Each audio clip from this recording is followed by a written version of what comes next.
Morí por primera vez el 18 de agosto de 2006. No fue una muerte particularmente placentera, ni tampoco la que esperaba.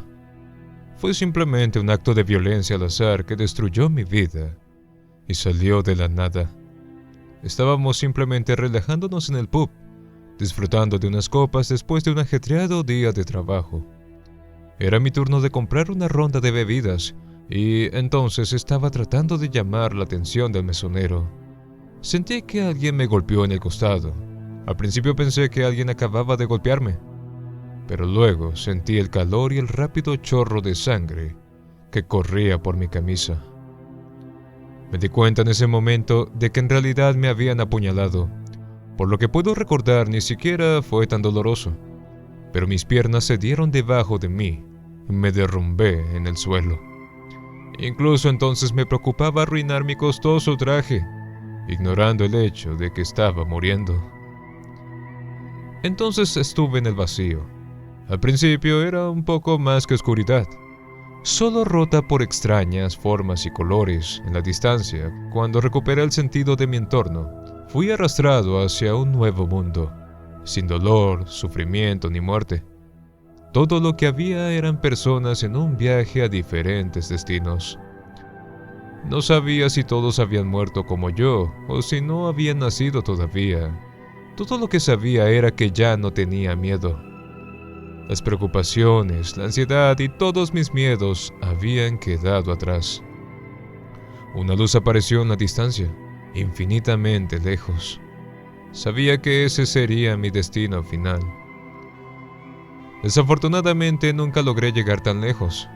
Me desperté de golpe en mi propia cama, empapado de sudor y temblando como un maníaco. Mi mano se aferró reflexivamente a mi costado para cubrir la herida que había sufrido, pero ya no estaba allí. De hecho, no tenía ni un solo rasguño. Sí, todo había sido un sueño. Mi teléfono se iluminó en la mesita de noche. Lo recogí y encontré docenas de mensajes de textos y llamadas perdidas. Lo que decía el primer mensaje enviado a las 9:43 p.m. «Hey Rick, ¿dónde diablos estás?». El segundo mensaje enviado a las 10:23 p.m. decía: «Estás teniendo suerte. Feliz cumpleaños, Rick». Entonces tenía más de 20 llamadas telefónicas y un mensaje singular que me dio escalofríos. «Por el amor de Dios, toma el maldito teléfono. Algo le pasó a Danny». Llamé inmediatamente. Mis dedos temblaban tanto por la anticipación como por el recuerdo de lo que había sucedido hacía solo una noche. Incluso si mi muerte había sido poco más que una pesadilla, estaba seguro de que me había encontrado con mis amigos en el pub. El teléfono sonó 3 veces. Entonces Jake lo cogió. «¿Dónde diablos estás?», preguntó con voz cansada y aterrorizada. «Danny fue apuñalado anoche», dijo Jake. «Apuñalado por un loco. Solo se acercó a él y lo apuñaló en el costado». Casi dejó caer mi teléfono en estado de shock. Danny había sido atacado igual que yo en el mismo lugar exacto. 1000 pensamientos se agolparon en mi mente, pero la preocupación fue mi sentimiento principal. «Está bien, todavía está en cirugía. Solo le están informando a su esposa sobre...» Oh, espera, aquí viene». Jake dejó su teléfono, pero aún podía escuchar el sonido apagado de su discusión. La esposa de Danny parecía molesta, pero no podía escuchar las palabras de Jake. Le estaba preguntando si él estaba muerto. Danny está muerto. Los siguientes momentos se convirtieron en una neblina borrosa de información. Todos conocíamos a Danny desde que éramos niños, y ahora se había ido. El asesino ni siquiera salió del pub. Aparentemente, uno de los clientes le disparó cuando intentaba atacar a otro invitado.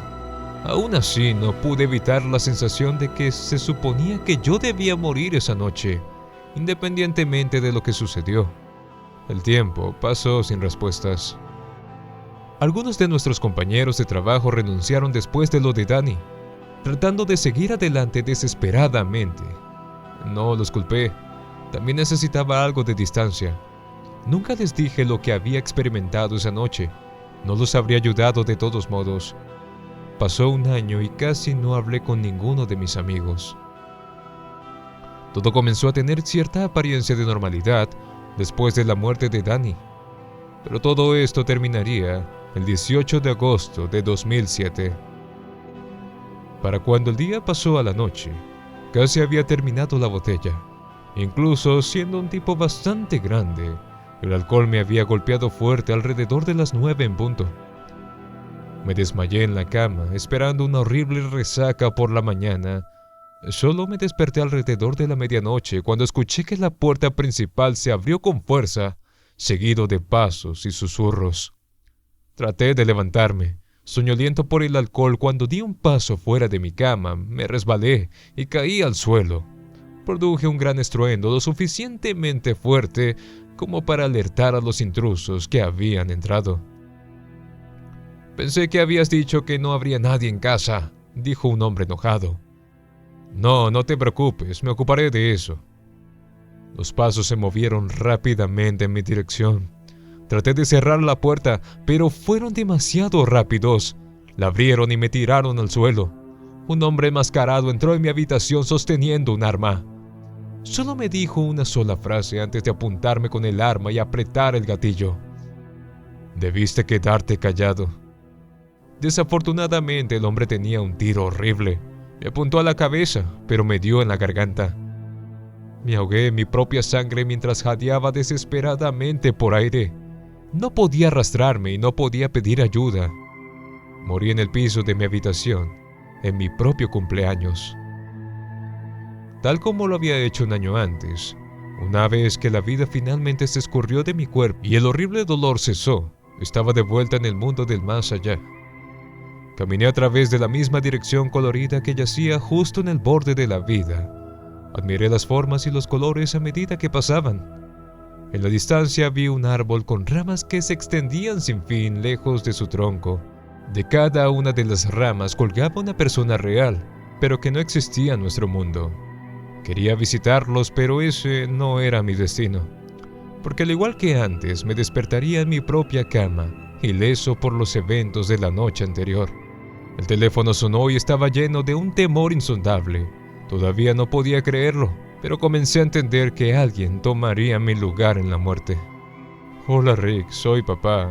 Tu madre falleció anoche». Se me perforó un nudo en la garganta. Sabía lo que vendría después, pero yo tenía que preguntar cómo sucedió. «La policía dice que fue un robo que salió mal. No sé, estaba trabajando hasta tarde. Debería haber estado allí». Mi padre estaba angustiado y apenas podía formar oraciones coherentes. Se culpaba a sí mismo por no hacerlo, estar allí, pero sabía la verdad, fue mi culpa. Durante los siguientes 2 meses cayó en una profunda depresión. No podía culparlo, simplemente perdió el amor de su vida. Me mudé con él solo para ayudarlo a recoger los pedazos. Pero me di cuenta de lo cerca que estuvo de simplemente romperse. «Si solo hubiera estado allí», decía. «No fue tu culpa, papá. Si hubieras estado allí, también podrías haberte ido». No lo sabía, pero sabía por qué los ladrones no debían haber visitado nunca la casa de mis padres. Se suponía que debían matarme a mí.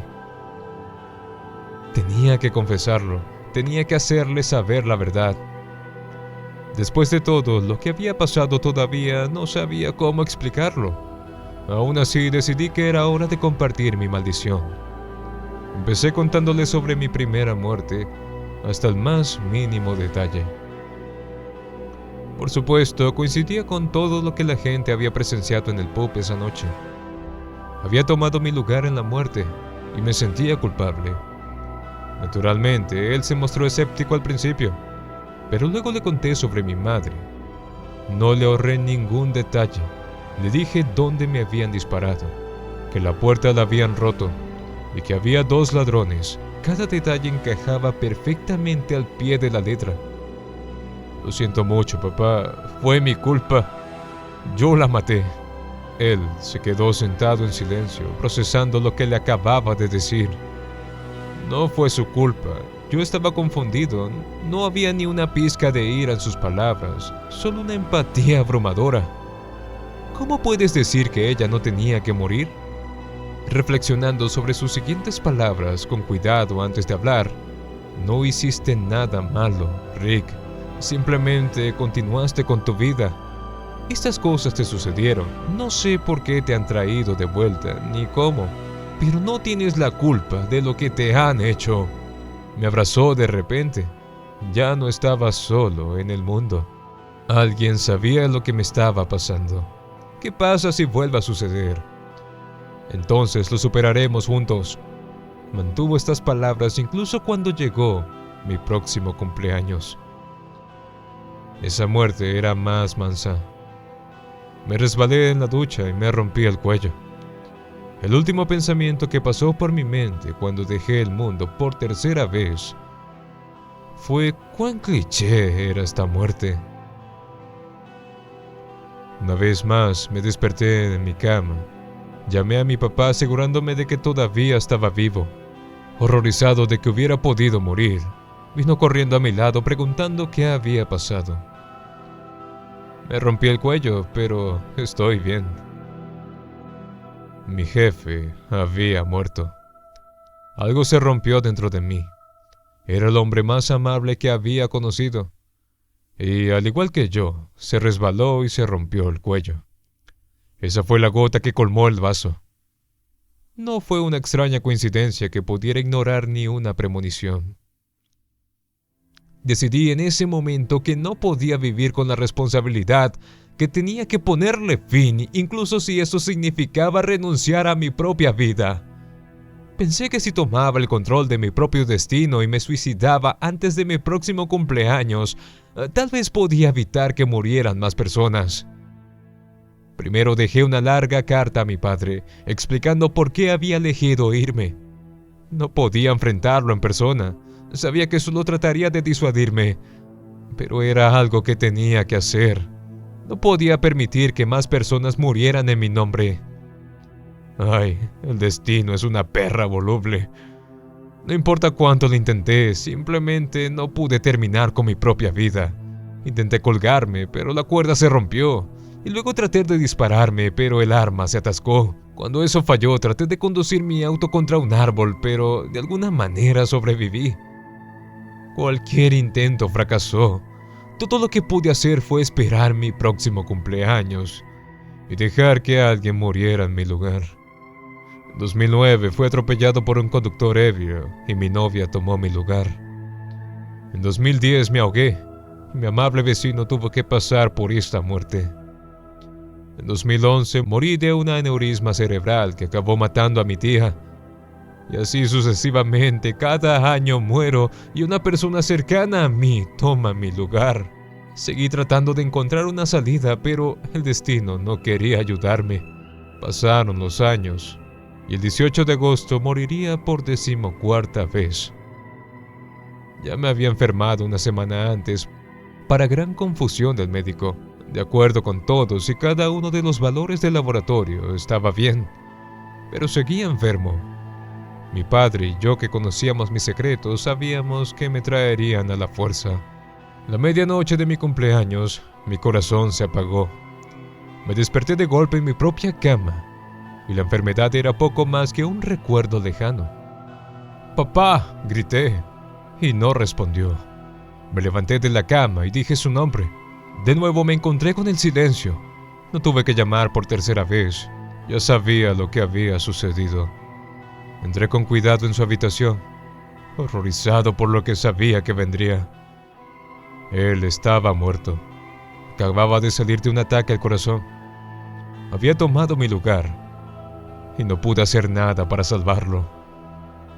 El funeral vino y se fue en un borrón. Lo único que notaba eran los asientos que faltaban de las personas que habían pasado antes que él. Algunos de ellos habían vivido sus propias vidas y murieron como la naturaleza pretendía, pero se suponía que varios de ellos habrían seguido viviendo. En lugar de eso, acabaron tomando mi lugar en la muerte. Heredé varias cosas de mi padre. Entre ellas encontré una carta dirigida a mí. La había escrito hace mucho tiempo. «Querido Richard, hoy es tu cumpleaños. Ya ha pasado oficialmente 1 año desde que tu madre falleció. La extraño mucho. Estoy muy agradecido de tenerte cerca. Sé que si le dieran a elegir, lo haría. Quiero que vivas. Siento lo mismo. Ambos sabemos que algún día podría tomar tu lugar en la muerte. Nunca dudes que felizmente daría mi vida si eso significa que puedes vivir. No elegiste esta maldición, así que nunca te culpes. Solo haz lo que se supone que cada persona debe hacer a las personas que aprecia y que te rodean, porque nunca sabes qué día podría ser el último. Te amo, papá. Desde que leí esa carta, he estado buscando una salida. Mi padre podría querer quedarse atrás, pero ¿cómo? Vivo sabiendo que estoy tomando el lugar de alguien. No hace mucho que me fui de la ciudad viviendo solo en una cabaña en algún lugar lejos de la gente. Espero que si no queda nadie que se preocupe por mí, la gente dejará de morir. Al menos hasta que pueda saber no solo cómo morir, sino cómo permanecer muerto. Lo siento. Si te encantan los relatos de terror, asegúrate de suscribirte al canal y dejar tus comentarios. No olvides activar la campanita para recibir notificaciones de nuevos relatos espeluznantes. Nos vemos en el próximo escalofriante episodio.